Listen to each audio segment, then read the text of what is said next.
would you be against doing that? I have no idea what that would prove. I mean, maybe it would be. What do you mean? What it would prove who Abraham's descendants are and who has a right to live here and who doesn't, according to the theology that you yourself just explained. And so I'm very confused as to why we don't do that.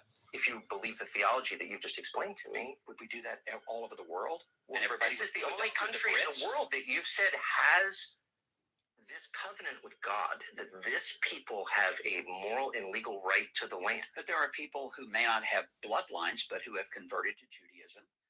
Are they going to be able to live here? Are you going to kick them out? By your standards, they can't live here. No, because you just told me that they have a right to live here because God gave them the land because they're the descendants of Abraham. The descendants of Abraham. But if they're the spiritual descendants of Abraham and they've now decided that they're converting to Judaism, then do they have a right to live in Israel? Since you began this conversation by asking me, did I think they had a right to come here? Yeah, that's my question was.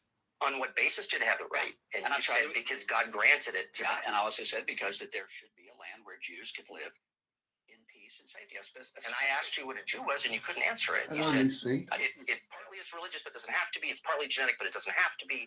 And so that you can see why I'm. I think I was very clear. Bibi's family, we know they lived in Eastern Europe. There's no evidence they ever lived here. He's not religious. But in what sense? But ancestrally, do you have his family tree? No, we don't. Do you? He doesn't. No one does. That's the point. But so how do we know that he has any connection to this land at all? And if there has been a practice of Judaism and a connection to the language, the Bible, the land. His ancestors didn't.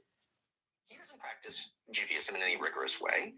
His ancestors didn't live here. They didn't speak the language, and there's no evidence they ever lived here. So in the territory that Israel controls.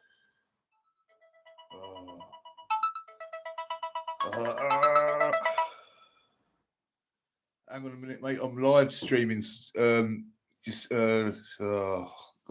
a good live stream as well. Let me end it quickly.